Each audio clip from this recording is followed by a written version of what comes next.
Bonjour et bienvenue dans Milkshaker, le podcast qui agite les idées reçues sur l'allaitement. Je suis Charlotte Bergerot-Palisco, la maman d'un petit garçon de 4 ans, et dans la vie je suis ostéopathe spécialisée en périnatalité. J'ai destiné ma pratique aux femmes et aux enfants, en particulier dans cette période charnière autour de la grossesse, de la naissance et du postpartum, avec une spécificité, permettre aux bébés de mieux téter pour mettre en place un allaitement serein en libérant les bébés des tensions qui les empêchent de téter correctement.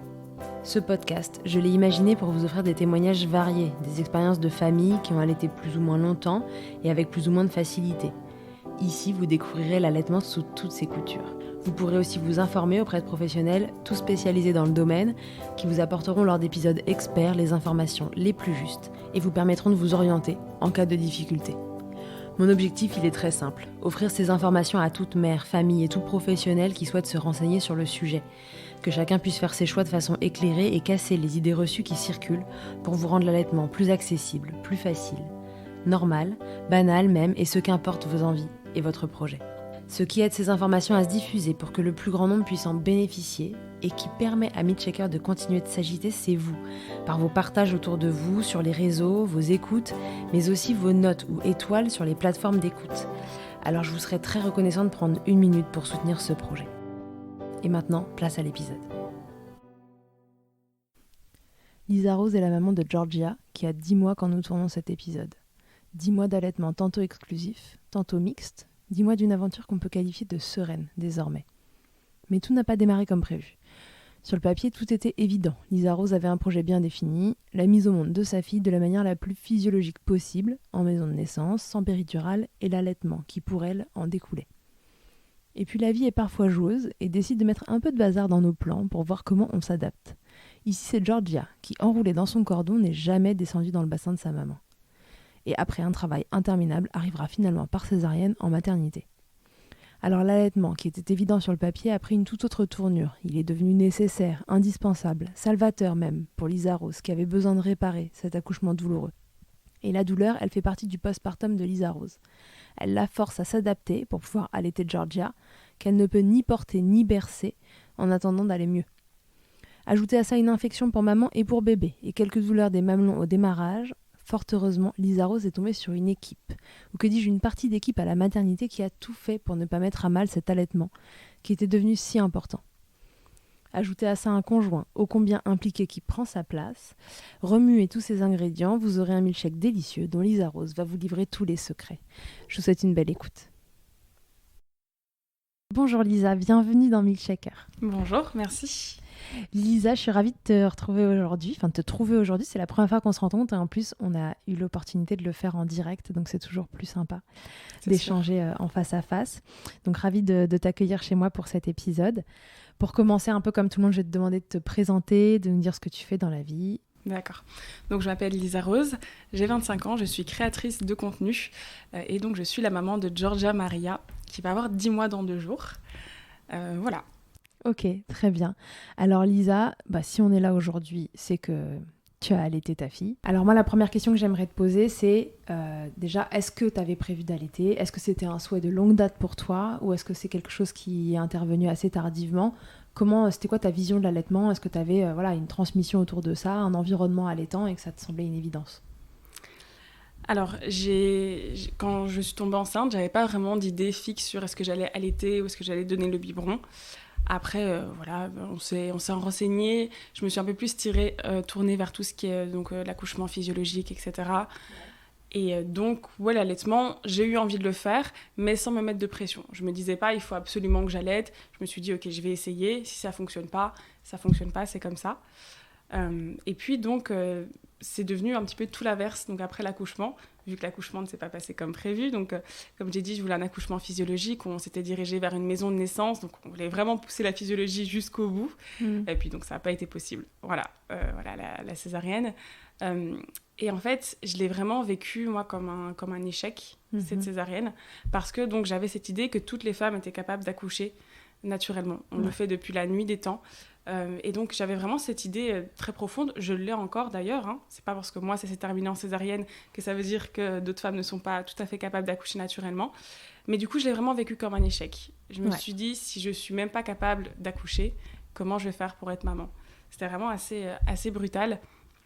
Et en plus de ça, Georgia est née infectée. Donc, on est resté à l'hôpital pendant 5 jours, que des pleurs. On ne savait pas comment la calmer. Elle avait de la fièvre. Elle était infectée d'où? Elle avait inhalé du liquide qui était, Exactement. Qui était méconial. Ouais. Okay. Elle avait bu du liquide amniotique. En fait, elle était complètement emmêlée dans son cordon. Donc, c'est pour ça qu'elle ne pouvait pas sortir. Ah oui, on était à 10 jours après la date prévue d'accouchement. Voilà. Ouais, donc là, il était temps qu'elle sorte. Il était temps qu'elle sorte. Et donc, voilà, elle était donc infectée. Et en fait, donc je ne savais pas me lever. Parce que j'avais vraiment extrêmement mal. Enfin, il faut se lever après une césarienne, mais donc je faisais quelques pas et c'était très, très compliqué. Ouais. Elle ne faisait que pleurer. La pauvre, elle avait mal, en fait, probablement, ou en tout cas, elle se sentait pas bien. Vous l'avez pas su tout de suite qu'elle avait une infection? Alors si, on l'a su assez vite, mais reste que, elle était là à pleurer. Nous, jeunes parents, on savait pas... Ouais, et puis l'accouchement avait dû être rude pour elle, hein. Bah oui, oui, parce que du coup, quand même, 30 heures de travail avant qu'on passe à la césarienne. Et donc, oui, à l'été, en fait, c'était la seule chose que je pouvais faire pour essayer de la calmer. Parce que la bonne chose, c'est que par contre, dès qu'elle est née, 20 minutes après, elle essayait de téter. D'accord. Même s'il n'y avait pas de lait. Mais donc, c'est vrai qu'elle a tout de suite eu cette faim et cette vivacité. Et donc, même s'il n'y avait pas de lait, elle tétait. Et ça la calmait. Okay. Et c'est devenu, du coup, directement une évidence, en fait, que c'était le chemin à suivre pour nous. Et puis, comme je le disais, pour moi, ça a été salvateur parce que ça, je pouvais le faire. Ouais. Ça, j'y arrivais. T'es revenu remettre un peu de naturel là où l'étape précédente s'était pas passée comme tu le souhaitais. C'est ça. Donc vraiment, ça a été une révélation peut-être un peu forte parce que j'avais déjà envie quand même d'allaiter. Mais c'est vrai que même si je me disais, bon, je vais essayer, au début, ça n'a pas fonctionné, j'avais pas de lait, je le répète. Mais pourtant, c'est devenu super important pour nous et encore très précieux, encore aujourd'hui, vu que j'allaite encore. Ouais, alors justement, parle-nous des démarrages. Tu nous disais que très rapidement, 20 minutes après, et ça c'est super, donc en fait, la césarienne, elle a eu lieu dans la maison de naissance? Non, elle a eu lieu ailleurs. Ouais, non, du coup, donc on a dû être transféré de la maison de naissance à l'hôpital. Oui. Donc péridurale, etc. Bah oui. Évidemment, césarienne. Mais donc j'étais en anesthésie locale, pas générale. Anesthésie. Voilà, exactement. Ouais. Du coup, directement, après l'accouchement, dès qu'elle est sortie, ils me l'ont mise en peau à peau, directement. Et oui, 20 minutes après, allez, peut-être 30, quoi. Mais je veux dire, dès qu'on est arrivé dans la salle, tu sais, la salle... donc pas la salle d'opération, mais la salle de réveil. C'est ça. Donc ils t'ont laissé avec ta fille en salle de réveil, parce que c'est pas toujours le cas. Ah oui. Ouais. Ah si, ils m'ont laissé avec. Ok, super. Et donc elle s'est mise à téter directement après, quoi. Ok, génial. Et donc là, elle se met au sein, pas de douleur pour toi, rien de particulier qui se passe, juste un bébé qui tète. Pour l'instant, voilà, il n'y a pas encore de lait, mais il y a le colostrum qui va arriver. C'est ça. Alors, c'était pas agréable, hein. Franchement, les premiers jours, non, c'était pas... La sensation, en fait, oui, c'est... Pour moi, ça tiraillait, c'était pas très, très agréable, mais en tout cas, elle tétait. Et donc, ce qui a été un petit peu compliqué, c'est que, comme je le disais, elle était infectée. Et elle a perdu assez vite plus de 10% de son poids. Ah mince. Et moi, je n'avais pas de lait, parce que pas de montée de lait, parce que donc, la césarienne peut retarder justement la montée de lait. Et donc, on a dû lui donner un complément. Et donc, c'est vrai que tout ensemble a fait que ça a été très compliqué parce que, vu que j'avais pas de lait, il fallait absolument le stimuler. Il y avait une équipe qui, évidemment, pour ce que eux pensaient être le bien de Georgia, insistait un peu pour qu'on passe au complément, évidemment. Et donc, voilà, c'est vrai que ça a été assez compliqué au démarrage. Mais dans ces choses un petit peu... dans ce pas de chance, entre guillemets, donc on a eu la chance que Georgia avait cette envie de téter, et qu'on a eu quelques sages-femmes qui étaient vraiment très tournées sur le physiologique à la maternité, et qui, elles, ont un petit peu contourné les règles que le pédiatre donnait pour pouvoir nous aider à vraiment démarrer cet allaitement. Ok, et alors du coup, comment ça s'est passé?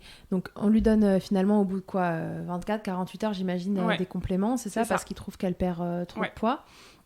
Toi, tu as ta montée de lait qui n'est pas là pour l'instant. Rien du tout. Quel est le laps de temps entre la naissance, du coup, et la montée de lait? Ta montée de lait, elle arrive à quel jour? Elle est arrivée à 5 jours postpartum.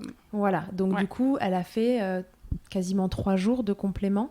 Georgia, c'est ça? C'est ça. Et donc, pendant qu'elle prenait des compléments, qu'est-ce que toi, tu as pu mettre en place pour quand même que la montée de lait se fasse? Alors, tu l'as mise au sein, j'imagine, quand même, au maximum. Alors, je la mettais au sein, du coup... toutes les peut-être 2-3 heures, mais aussi quand elle était vraiment inconsolable. Donc en fait, je la mettais énormément au sein. Et alors, évidemment, toutes les techniques, les tisanes de fenouil, tout ça y passait, la chaleur, les compresses chaudes, etc. Et le tire-lait. Donc, il y avait un tire-lait médical dans la maternité. Et donc, après chaque tétée, je devais tirer mon lait. Ok. Galère parce que le tire-lait, du coup, ne fonctionnait pas de manière optimale. Il n'y avait qu'une seule des tétrelles qui fonctionnaient. Donc, je passais un bon 30-40 minutes après chaque tétée à tirer mon lait. Et donc, dans un laps de temps très court après, je repartais sur notre tétée. Donc, le tout avec un enfant qui pleure. C'est ça. C'était assez épuisant. Et puis, donc, aussi un petit peu démoralisant dans le sens où quand on tire son lait et qu'il n'y a rien qui sort, mais rien, je te dis 3 à 5 millilitres, quoi, vraiment rien qui sort, et qu'on nous dit sur le côté, là il faut lui donner à manger, il faut donner quelque chose, il faut qu'elle se nourrisse, elle est infectée, c'est important. C'est vrai que c'était un petit peu démoralisant, mais heureusement on a tenu, mon compagnon m'a beaucoup aidée. Et donc ce que je disais, là où on a eu la chance, c'est donc les sages-femmes qui étaient tournées vers la physiologie, parce que la pédiatre, alors, je dis pas ça pour remettre la faute sur elle ou quoi que ce soit. Je pense que c'est ce qu'on lui a appris et qu'elle était évidemment très bienveillante. Elle voulait juste la santé de ma fille. Évidemment. Mais donc, elle considérait qu'il fallait donner de compléments seulement au biberon. Et le plus possible, grosso modo. Ouais, et, à l'avant qu'elle mange. Voilà. Voilà.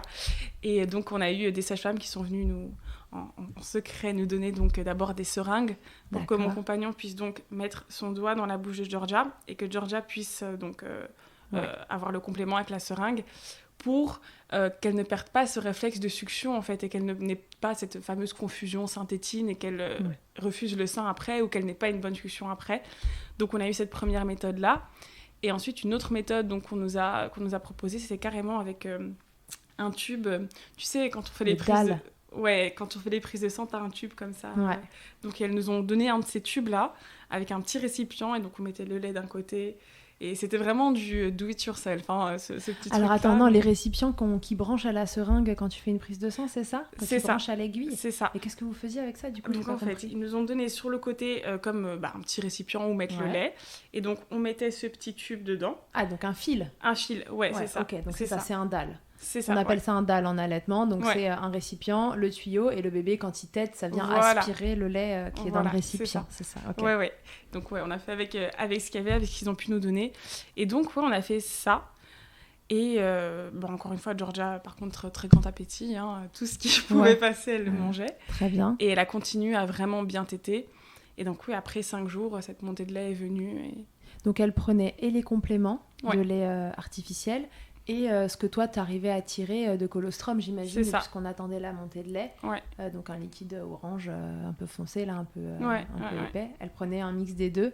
Et comme ça, elle était nourrie et par ce que toi, t'avais et par les compléments. Donc le pédiatre était content. Et toi, tu as enclenché quand même ton allaitement. Ouais, mais ça a été long. Donc tu as été quand même plutôt pas mal accompagnée. Parce qu'en fait, tu as eu quand même des gens qui t'ont expliqué qu'il fallait stimuler autant que ce que Georgia aurait stimulé elle pour que ça se fasse. Quoi. Ouais. C'est là, franchement, qu'on a eu cette chance parce que c'est sûr que si on n'avait pas été accompagné de cette manière-là à ce moment-là, je pense pas qu'on aurait réussi parce qu'on n'aurait pas su, évidemment. Donc, on a vraiment eu cette chance d'avoir des sages-femmes qui s'y connaissaient et qui avaient cette envie de nous aider à réussir ce projet d'allaitement. Ok, super. Toi, pendant ce temps-là, en termes de douleur, t'es comment pendant ces 5 jours-là ? Parce que les suites d'une césarienne, parfois c'est relativement facile et puis parfois non. Pour toi, est-ce que t'arrivais à te lever, à te doucher, toutes ces choses-là ? Non. Prendre Georgia dans les bras, l'avoir sur toi ? Rien du tout. C'était vraiment très très dur. Après, je pense qu'il y a vraiment le côté psychologique qui joue aussi, parce que j'ai été du coup abattue, comme je te l'ai dit les premiers jours. Je les ai vraiment très mal vécus. Et une douleur. Tu sais, il faut se lever dans les 6 heures après la césarienne. Donc déjà, à ce moment-là, franchement, je pense que je me suis juste levée, j'ai fait 2 pas, j'étais me recoucher. C'était vraiment intenable. Et oui, au bout de 5 jours, j'arrivais un petit peu à marcher, mais même pour quitter la maternité, ça a été très très long, le chemin de la chambre à la voiture, quoi. J'avais vraiment beaucoup de mal, des énormes douleurs, donc pas tant sur la cicatrice, mais vraiment au niveau du ventre, en fait. D'accord, globalement. Vraiment au niveau du ventre, mais comme si on me tordait le ventre, honnêtement. Bon, après, les contractions étaient pires quand même, mais je veux dire, en termes 30 heures de contractions. Mais en termes de douleur, c'était quand même assez intense. Et Voilà, donc il y avait le ventre qui me faisait très mal. Après, bon, j'étais moi aussi infectée, donc aussi de la fièvre, etc. Oui, la totale. Ah oui, vous avez C'était fait la totale. comment ça s'appelle, un strike. Ouais, donc c'était vraiment très dur, oui, impossible de me lever. Et donc, comme j'en parlais déjà, de la culpabilité que je m'étais mise de ne pas avoir réussi à accoucher comme je l'imaginais, comme je le voulais en tout cas. Et de ne pas pouvoir me lever, même pour bercer ma fille, c'était pas possible, alors qu'elle pleurait beaucoup. Donc encore une fois, c'est pour ça que l'allaitement a été vraiment, vraiment salvateur. Et alors du coup, je devais la mettre en position ballon de rugby. C'était la seule qui passait pour les douleurs, que j'ai moins mal en tout cas en allaitant. Mais c'était quand même douloureux. Ouais. Au niveau donc, du mamelon, comme je le disais, ça tiraillait. J'ai eu quelques crevasses, mais allez, ça faisait mal. Mais je veux dire, c'est passé relativement vite, parce que Georgia a tout de suite eu une bonne succion par contre. Ça, on a vraiment eu de la chance. Donc c'était vraiment juste les douleurs au ventre qui étaient très compliquées pendant l'allaitement. D'accord. Ouais, donc cette position ballon de rugby, c'est la position où on met bébé un peu en fait sur le côté, comme on porterait un ballon de rugby. En fait, c'est pour ça que ça s'appelle comme ça. Ouais.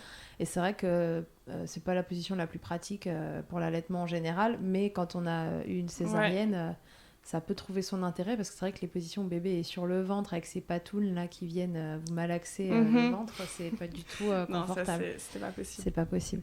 Du coup, alors la montée de lait, elle arrive à J5. Ouais. À ce moment-là, tu sors de la maternité ou tu sors après ? Ouais. Alors du coup, je suis sortie de la maternité justement à J6. D'accord. Une fois que la montée de lait est arrivée, qu'ils se sont dit... Et donc, à ce moment-là, tu sors sans complément de lait artificiel, avec... Alors, je sors sans complément de lait artificiel, mais avec, du coup, la sage-femme qui devait passer et vérifier de très, très près le poids pour être sûre que tout allait bien. Ok, très bien. Donc, tu pars quand même assez sereine. Ta montée de lait, elle est arrivée. Ton bébé tête au sein. Ouais. Bon, pas sereine, je n'irai pas jusque-là. Non, concernant l'allaitement. Concernant l'allaitement, en tout cas, il était bien lancé. Okay. Je pense, encore une fois, une des choses qui a vraiment, vraiment aidé, c'est la faim de Georgia. Ça, c'est vraiment... elle était tout le temps là, à avoir faim. C'est ça, très, très gourmande, encore aujourd'hui. Dès que quelqu'un est en train de manger quelque chose, elle vient lui chipper. C'est incroyable. D'accord, elle est très gourmande.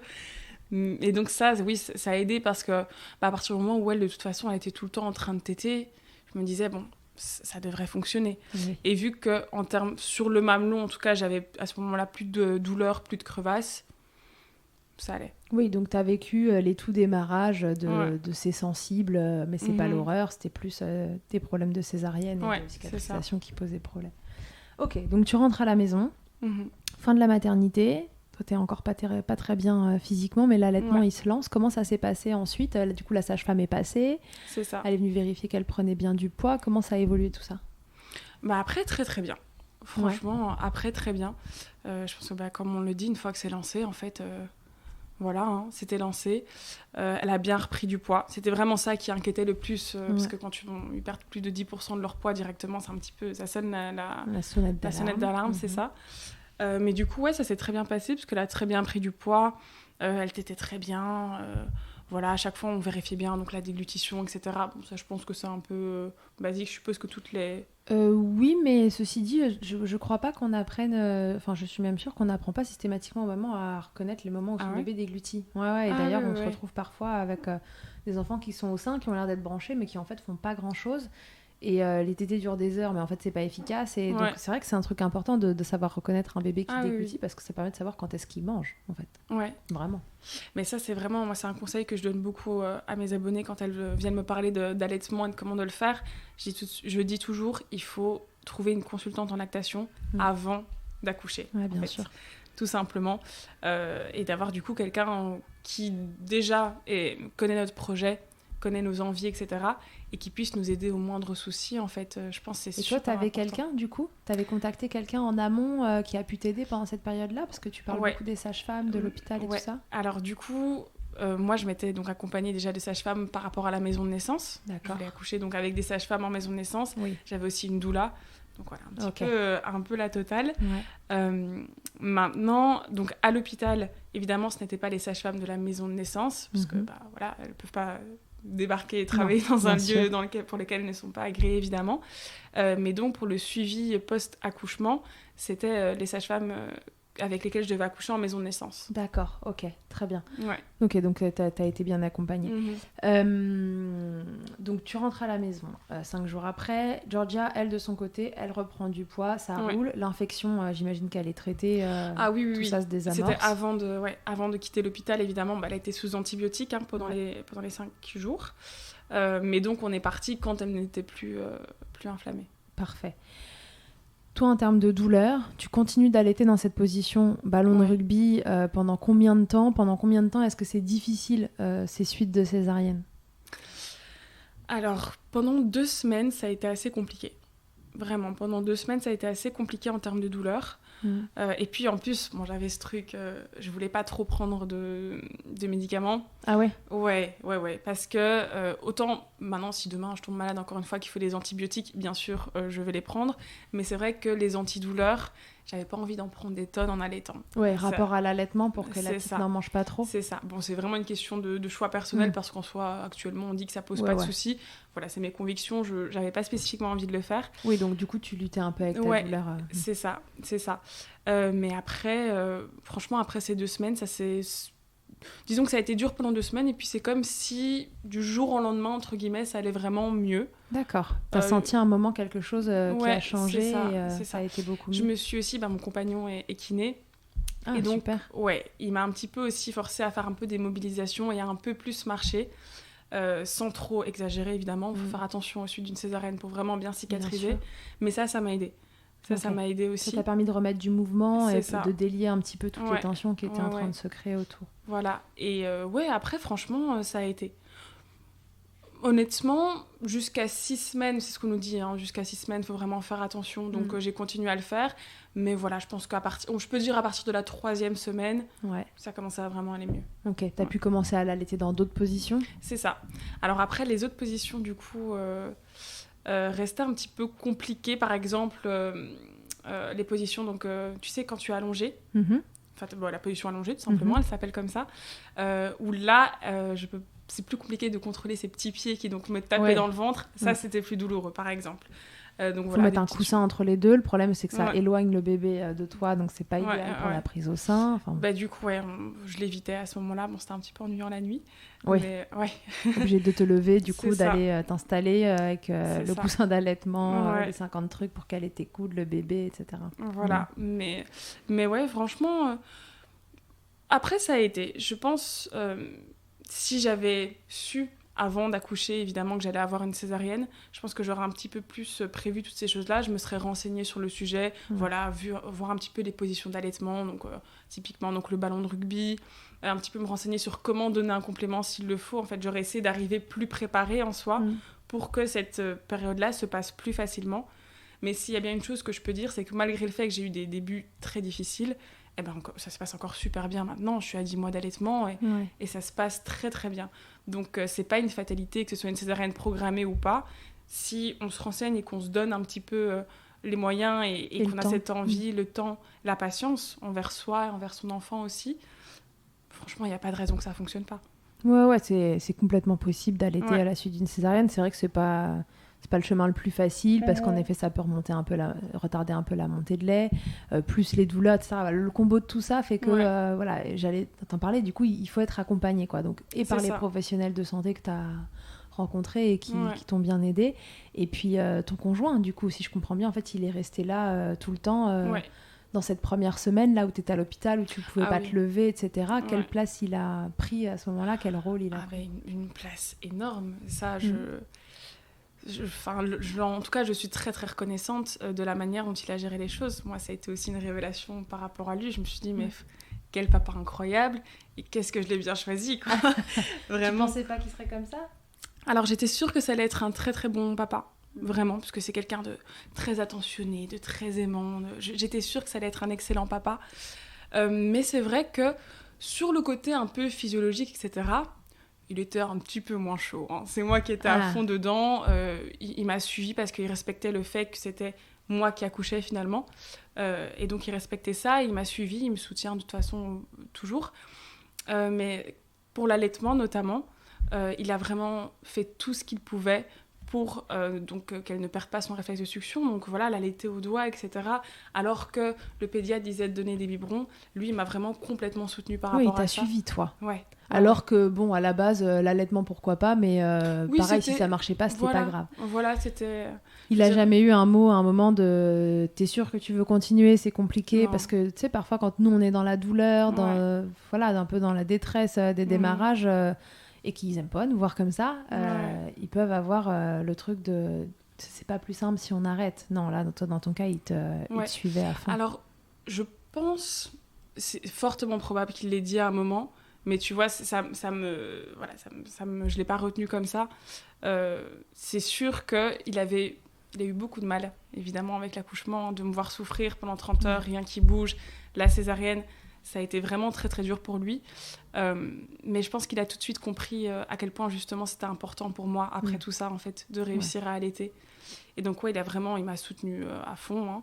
Ouais. Il a soutenu à fond, que ce soit autant pour ça, pour ramener le tire-lait, il m'aidait à tenir la tétrelle et tout, carrément, si la petite dormait. Donc, vraiment, il a été là à 100%. Et c'est vrai que c'est très, très important parce que je pense que si lui n'avait pas autant été là pour m'aider, ça aurait été totalement impossible. Ça, c'est sûr et certain. Oui, à ce moment-là, tu avais besoin de ce relais-là parce que toi, tu pouvais pas te lever. Donc, faire toute cette été, la succion sur le doigt, ça etc. Ça aurait pas été possible.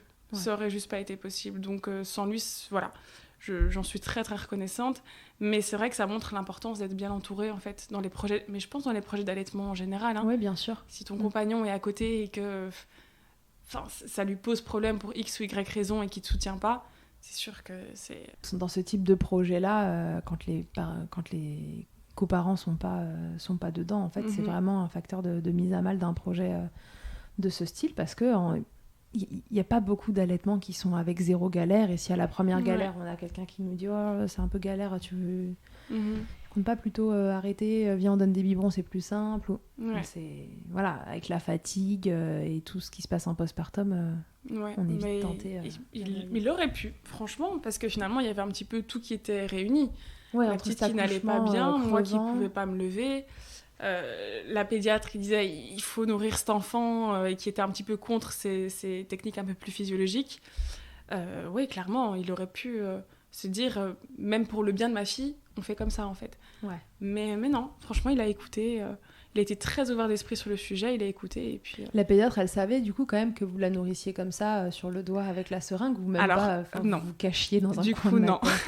C'est assez marrant parce que les sages-femmes nous avaient dit que quand la pédiatre passe, vous cachez tout. Carrément. Ouais, voilà. Et donc la pédiatre pensait qu'on donnait le complément au biberon. Elles sont hyper mignonnes quand même, les sages-femmes, parce qu'elles peuvent se mettre dans l'embarras et tout. Exactement. Et en fait, elles le font pour vous et pour votre projet, c'est sympa. Ouais, franchement, mais on est très reconnaissante. Je suis très reconnaissante aussi pour ça, hein, comme je le disais.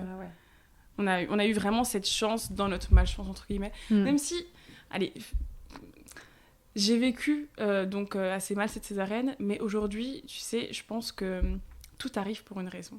Ouais. Je m'étais tellement mis cette pression de la maman parfaite, entre guillemets, mais toute seule, hein. Il faut que je fasse l'accouchement physiologique parce que c'est le mieux pour le bébé, l'allaitement parce que c'est le mieux pour... Tellement dans ce carcan, en fait, que je m'étais mise moi-même. Ouais. Le fait que cet accouchement se passe comme ça, donc pas du tout comme je l'avais prévu, en césarienne, avec la péridurale, tout le tout team. Ça a cassé le mythe direct. Ah ouais, directement. Mais en fait, c'est une bonne chose parce qu'aujourd'hui, je me mets plus du tout cette pression. Il n'y a plus de ça c'est le mieux. Non, j'ai compris qu'il y a le mieux pour une situation, pour notre famille, pour ma fille, exactement. Et voilà, il ne faut pas se mettre cette pression. Donc, dans toute cette malchance, entre guillemets, en fait, c'était peut-être une chance. Et voilà, en plus, on a eu donc des sages-femmes qu'on ne connaissait pas, hein, du coup, vu que je n'étais pas censée accoucher là à l'hôpital, qui nous ont suivis, qui nous ont aidés. Mon compagnon qui m'a aidée, donc... Ça a été une prise de conscience pour toi, du coup, cet accouchement qui ne s'est pas passé comme tu voulais? Ah oui. Mais je ne l'ai pas peut-être vécu comme une prise de conscience sur le moment, mais en tout cas, ça a clairement débloqué quelque chose. Ça a débloqué quelque chose et franchement, j'en suis contente parce que si j'avais continué dans le mindset que je m'étais mis pendant la grossesse de il n'y a qu'un chemin qui peut être bon, finalement, mais ce ne serait pas possible actuellement. Elles te venaient d'où, ces croyances? Bonne question.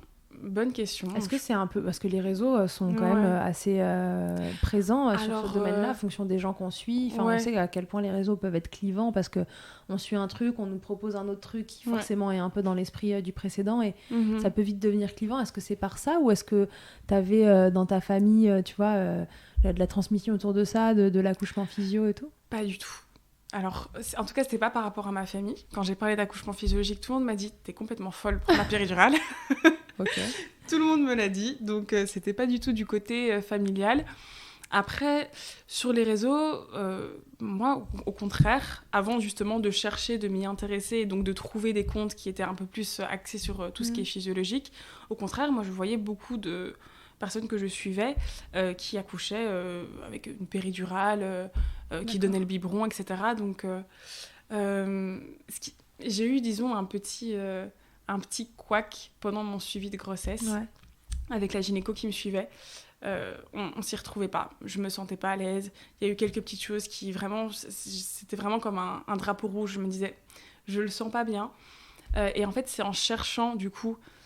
Suite à cette déception-là. C'est ça. C'est en cherchant un autre ou une autre gynécologue, un accompagnement en fait, que j'ai un petit peu découvert toutes ces choses-là. D'accord. Notamment aussi via ma doula.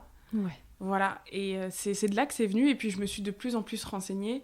Après, je pense que c'est peut-être parce que je suis un peu perfectionniste, en fait, que moi-même, je m'étais mis cette idée de ça, c'est ce qui est bien. Ouais. Mais je pense que c'est ni ma famille, ni les réseaux, c'est vraiment... C'est tes recherches qui t'ont amené à ça, ouais. Suite au fait que ça se passe moyen avec ta gynéco.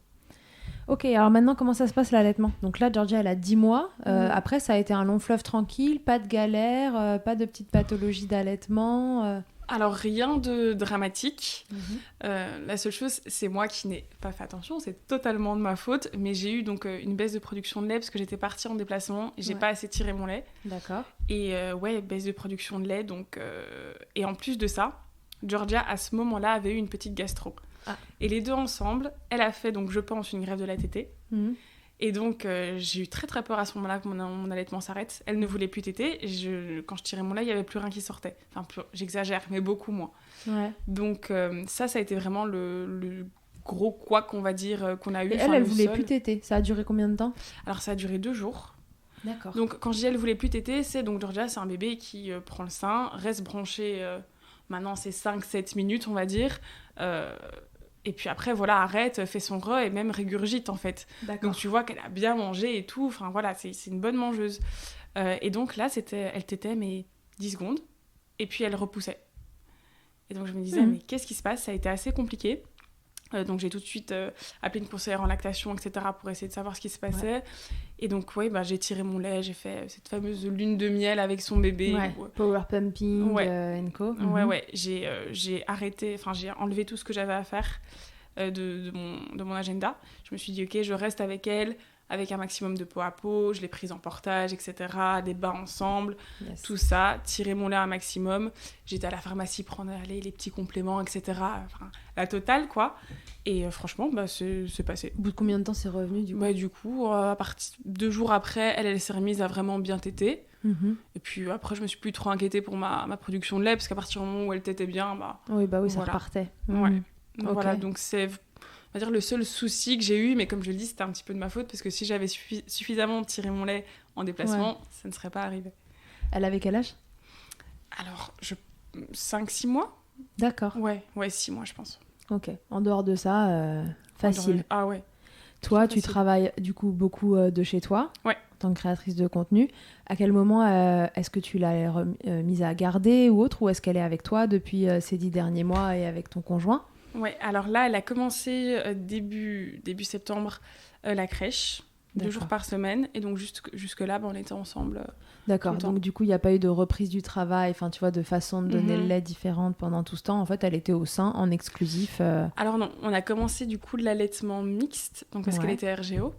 Ouais. Et donc, une des choses qu'on nous a assez vite proposé, c'était le soir de donner un biberon avec un épaississant. Ah oui, d'accord. Parce que sinon, le RGO était un petit peu trop intense, elle a carrément dû être sous traitement. Et donc, c'était simplement pour qu'elle garde le lait pendant la nuit et qu'elle puisse dormir, quoi. D'accord, ok. Donc, un lait anti-régurgitation basique, quoi. Ok. Donc, on a fait ça. On donnait aussi du kuzu, de la farine de caroube en début de tétée. Mais bon, c'est un peu compliqué en fait quand il y a... Ah oui, c'est tout un truc ça de... Ouais. Écoute, c'est les solutions qu'on nous a données. À ce moment-là, on faisait comme on pouvait. Mais c'est vrai que c'est compliqué avec un bébé RGO allaité d'épaissir le lait, parce que du coup, c'est soit tu vas tirer ton lait avant et tu et puis c'est pas vraiment conseillé en fait d'épaissir le lait maternel. Enfin, on dit qu'à la limite, il est plus digeste, donc qu'à la limite, c'est censé mieux passer. Donc c'est rarement un truc qu'on propose. En fait. Ah ouais, et bah écoute, nous, du coup, on nous disait soit de tirer un peu et de mettre de la farine de caroube avant, donc pour qu'elle ait un épaississant avant, soit donner du kuzu en milieu de tétée. Alors ça, c'était vraiment galère. Kuzu, qu'est-ce que c'est que ça ? Écoute, c'est un épaississant japonais. Oui, c'est la sage-femme de l'époque qui nous a donné ça. Kuzu yuzu. Voilà, un épaississant japonais. En fait, c'est un petit peu comme de la maïzena, mais voilà. Ouais. Et donc, on devait mélanger ça avec de l'eau, le faire chauffer, etc. Et donc, on lui donnait ça à la seringue, pour le coup. D'accord. En milieu de tétée, pour épaissir, en fait, le bol alimentaire. Ok.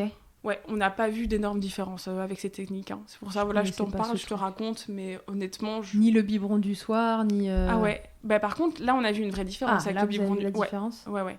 Elle a pu un peu mieux dormir, parce que donc, c'était très compliqué au début, parce qu'on ne pouvait pas la poser, en fait. Et puis, elle a été traitée dans le même temps aussi. Ouais. Au niveau médicamenteux, c'est ça ? Ouais. Mais après... Ouais, ça a quand même pas mal aidé. Donc, le biberon avec l'épaississant le soir. Et donc, c'est comme ça qu'on a commencé l'allaitement mixte. C'était avec ce biberon le soir. Et donc, ça, c'était vers ses 4 mois. D'accord, ok. Ouais. Donc, à partir de... En fait, depuis ses 4 mois, elle est en allaitement mixte. Elle prend ce biberon le soir épaissi. C'est ça. Alors, faudrait demander à des consultantes en lactation, etc. Je sais pas si c'est... Enfin, on est sur un épisode témoignage, hein, donc renseignez-vous avant oui, tout bien ça. sûr. Il faut évidemment essayer de trouver la cause du reflux. Épaissir le lait est une façon de combler un symptôme, mais il faut essayer de comprendre pourquoi il y a du reflux. En tout cas, pour vous, ça a été une bonne solution d'avoir un allaitement mixte avec le soir un biberon de lait épaissi qu'elle arrive à mieux garder dans son petit bidou. Elle a été traitée dans le même temps pour son reflux. C'est ça. Et ça a duré jusqu'à aujourd'hui. Elle fait toujours ça le soir ? Elle fait toujours ça. Elle prend aussi parfois, si jamais je suis en déplacement la journée, elle va prendre du coup du lait en poudre. Voilà. Et sinon, l'allaitement continue toujours. Ouais, dans ces cas-là, toi, t'as pas besoin de tirer. Tu pars une journée comme aujourd'hui, voilà. Si, du coup, je tire quand même. Ah oui. Ah non, depuis le déplacement où j'ai pas assez tiré, non, maintenant je tire parce que j'ai trop peur. Ah ouais, okay. Ok, c'était un déplacement de combien de temps ? Vous t'avez pas tiré 3 jours du coup. Ouais. 3 jours sans tirer du tout ? Non, j'avais tiré, mais pas assez. En fait, très honnêtement, je tirais quand je sentais que mon sein était rempli et que ça me posait souci. Oui, en fait, tu t'es soulagée, mais t'as pas vidé. Voilà. Et c'est pas bien, il faut pas le faire. Il faut tirer à chaque tétée, en fait. Ouais. Ça marche si vous avez un engorgement de faire ça. C'est-à-dire qu'on tire, on se soulage et voilà. Mais si on veut stimuler comme son bébé, c'est pas suffisant. Voilà. Ouais. Ok, très bien. Et donc, voilà. Allaitement mixte, du coup, c'est depuis ces 4 mois. Et puis, c'est confortable pour toi parce que ça te permet en effet de partir sereinement quand tu pars, de te dire qu'elle prend dans un autre contenant. Et au biberon. Et donc, pas de confusion, soi-disant, là, entre guillemets, entre confusion synthétine, etc. Elle passe de l'un à l'autre sans problème, rien du tout. Après, pour la confusion synthétine, justement, on nous avait expliqué que c'est une possibilité. Mais c'est... Voilà. Et qu'à partir du moment où le bébé tète bien à une bonne succión, en théorie... Pas trop de raison. Voilà, il n'y a pas trop de risques. Et pour le coup, vu que Georgia tète très bien depuis sa naissance, même elle a un très, très gros besoin de succion, donc elle prend même la tétine depuis ces 3 semaines. Encore une fois, je ne le conseille pas si quelqu'un a un petit peu plus de mal, on va dire, avec la succion de son enfant, si son enfant n'a pas une bonne succion. Mais chez vous, il n'y a jamais eu de problème. Jamais eu aucun souci avec ça. Non. Mais c'est bien, c'est rassurant parce qu'il y en a aussi plein. Il y a évidemment des histoires où introduire une tétine, un biberon, ça fout le bazar et ça met l'allaitement à mal. Et puis il y a aussi plein d'histoires où ça se passe très bien et c'est important d'entendre les deux. Ouais. Là, elle a eu 10 mois. Elle va avoir 10 mois dans 2 jours, Est-ce que tu envisages de l'allaiter longtemps, pas longtemps ? Est-ce que tu t'es fixé un objectif dans le temps d'allaitement ? Ou est-ce que tu te laisses juste porter et tu vois jusqu'où ça vous emmène ? Je me laisse juste porter. Vraiment, je me laisse juste porter. Encore une fois, vu qu'au début, c'était pas non plus... je me disais pas qu'il fallait absolument que j'allaite. En fait, c'est que du positif, ce qui se passe actuellement. Et donc, c'est vrai que je me mets pas la pression. Si demain, ça m'étonnerait, mais si demain, elle veut plus téter, ma foi, c'est comme ça. Et ça continuera aussi longtemps que possible, en fait. T'envisages le sevrage naturel ou ce serait elle qui déciderait un jour qu'elle arrête de téter? C'est exactement. Ça Et ton conjoint, il est aussi à l'aise que toi avec cette idée-là. On sait que l'allaitement du bambin, c'est pas toujours hyper bien vu, on va dire. Voilà, c'est pas le mot à utiliser, mais enfin, en tout cas pas normalisé. Est-ce que c'est un truc qui est OK pour vous deux? Vous avez échangé dessus? Bah écoute, on a un peu échangé dessus et on a vu que généralement le sevrage naturel viendrait entre 2 et 6 ans. Et en effet, c'est sûr que si on arrive à 6 ans, ça lui poserait problème. Ce que je comprends dans le sens où, moi je me dis finalement si c'est naturel, où est le problème? Mais je comprends parfaitement qu'il y ait cette image en fait que les gens ont, cette pression sociale. Et c'est vrai que ça peut être un petit peu compliqué, surtout qu'en plus moi je suis sur les réseaux. Donc il y a cette chose en plus, j'entends parfaitement que si j'allais jusqu'à 6 ans, ça pourrait être problématique parce que ça attirerait tout un tas en fait, de critiques et de négativité en fait, par rapport dans ce sens-là. Je le comprends. Après, moi, mais en même temps, qui n'ont pas lieu d'être. Voilà, oui, non, qui n'ont pas lieu d'être. Mais c'est parfois un petit peu dur quand on est sur les réseaux de... Enfin, dans sa place à lui, parce que lui, il s'est mis avec quelqu'un qui est sur les réseaux, mais ce n'est pas du tout son cas. Donc, c'est sûr qu'il a peut-être une certaine pudeur aussi un petit peu différente. Donc, honnêtement, si jamais on doit en arriver jusqu'à là, moi, je pense pas que je la forcerais à arrêter. Ceci dit, c'est vrai que je communiquerais peut-être pas dessus, tu vois, parce que je comprends sa réticence, en fait. Oui, tu respecteras l'intimité de votre famille. Tu vois, c'est vrai que c'est de l'ordre de l'intime. Mais donc, je pense que ça le dérangerait, mais encore une fois, il me soutient, en fait, donc... Bon, et puis après, tu sais, les tétés avec un bambin, enfin, ça se diffère, ça se négocie, et c'est pas le même allaitement à 3-4 ans que l'allaitement que tu vis là à 10 mois, donc... Après, je pense 6 ans, ça m'a l'air d'être vraiment un extrême. Moi, je n'ai encore vu personne, allez, sur les réseaux, peut-être 1 ou 2 personnes, mais je veux dire, dans les gens que je suis au quotidien, même celles qui sont pour un allaitement long, voilà, j'ai pas vu des personnes qui allaient jusqu'à cet âge-là. Je pense que c'est vraiment un extrême. Là, je le prends en exemple, mais voilà. Bon, de toute façon, tu verras d'ici là. Comme jusque-là, tu vas te laisser porter. Qu'est-ce que je voulais te demander d'autre? C'est tout, en fait. C'est tout. Ensuite, ma question, c'est, c'est quoi le meilleur conseil que tu donnerais à une maman qui a envie d'allaiter? En règle générale, je crois que tu nous l'as dit un peu tout à l'heure, c'est d'avoir dans la poche le numéro d'une consultante en lactation, de s'être un peu préparée en amont. Et pour une maman qui va vivre ce que tu as vécu toi, à savoir une césarienne, alors en urgence, pas en urgence, mais enfin en tout cas une césarienne et peut-être des suites un petit peu difficiles autour de ça, et un projet d'allaitement, ce serait quoi ton meilleur conseil? De se faire confiance. Faire confiance à soi, à son enfant, de beaucoup communiquer évidemment donc avec son compagnon, et voilà, d'être entouré de personnes. En tout cas, essayer de s'entourer de personnes qui suivent ce projet, qui sont justement là pour nous conseiller. Donc via, si possible, du coup, une sage-femme qui s'y connaît très bien en lactation ou carrément une conseillère en lactation qu'on aurait contacté en amont. Je pense que c'est vraiment le mieux d'avoir quelqu'un en amont. Et vraiment se faire confiance, parce que comme je le dis, même si le démarrage est difficile, il n'y a pas de raison que ça ne fonctionne pas. Ouais. On entend dans ce que tu dis que voilà, l'importance de l'équipe autour, parce que si soit on est un petit peu... amoindrie par cette césarienne, les douleurs, le postpartum immédiat, si la team elle est pas motivante, enfin elle va pas dans ton sens, là ça complique sérieusement le projet, c'est ça? Après moi je l'ai pas vécu heureusement, mais comme je le dis, sans toutes ces personnes autour de moi qui m'ont aidée et qui ont été là pour, c'est sûr que ça n'aurait pas été possible par contre. Donc entourez-vous quoi. Ok. Est-ce que tu connais l'interview Fast Milk? Non. Alors, je te la fais. L'interview Fast Milk, c'est une interview de 4 petites questions auxquelles on répond fast. D'accord. C'est quoi, Lisa, ta tétée la plus insolite? Ouh là là. Dans l'avion, du coup. Hein. Enfin, c'est pas finalement très insolite, mais c'est vrai qu'on a déjà pas mal pris l'avion avec Georgia, et du coup, la tétée au décollage et à l'atterrissage pour éviter qu'elle ait les oreilles bouchées. Ouais. Ok. Le truc le plus glamour qu'il t'ait été donné de vivre durant ton allaitement? Ça peut être ironique ou pas du tout. Ouh là là. Le truc le plus... Qu'est-ce qui est glamour ou pas glamour du tout? Il y a un truc pas glamour, je sais. Oui. Après, je pense que ça nous arrive aussi beaucoup, mais j'ai un bon réflexe d'éjection. Il est pas trop fort, mais il est bon. Donc, du lait partout, quoi. En jet. T'en fous partout. Voilà. Qui s'en est pris dans la tête? Ta position préférée dans le Kama Sutra de l'allaitement, c'est quoi?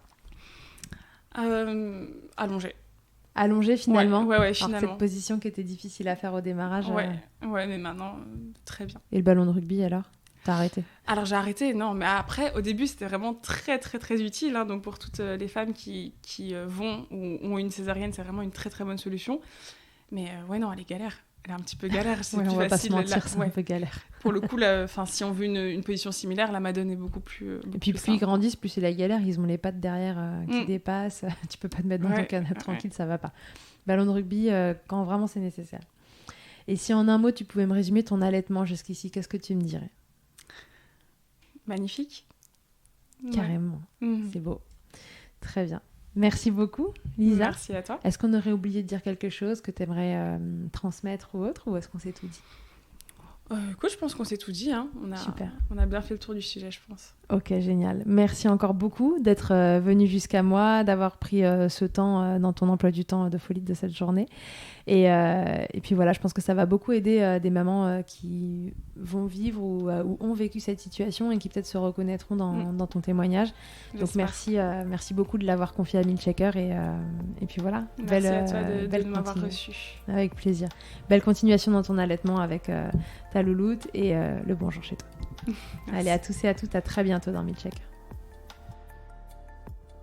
Merci d'avoir écouté cet épisode. S'il t'a plu, je te rappelle que tu peux t'abonner, noter sur ta plateforme d'écoute préférée et faire voyager ce podcast pour que l'information circule au maximum.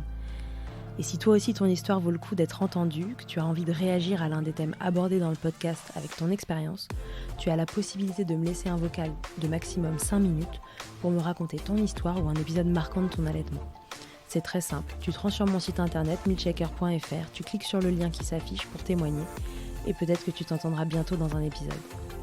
Toujours sur milkshaker.fr, tu retrouveras tous les épisodes enregistrés depuis 2020. Ils sont là pour t'apporter toujours plus d'informations et de transmissions autour de l'allaitement maternel. Enfin, si tu me cherches en tant qu'ostéopathe, pour toi ou pour ton bébé, tu peux me retrouver à Suresnes, dans les Hauts-de-Seine, au centre IG4U que j'ai créé en 2020. Tu y trouveras aussi une équipe de thérapeutes spécialisés dans la prise en charge de la femme et de l'enfant. Pour plus d'infos, rendez-vous sur le site ig4u.com, IG ça s'écrit YGY, et sur Doctolib pour la prise de rendez-vous. On se quitte en musique avec Emma et son titre Blinded, écrit et composé en collaboration avec Nemen. Je te dis à très vite pour un nouvel épisode, mais d'ici là, à tous, n'oubliez pas, prenez soin de vous, milkshaker autant que vous le voudrez et bousculons ensemble les idées reçues sur l'allaitement maternel.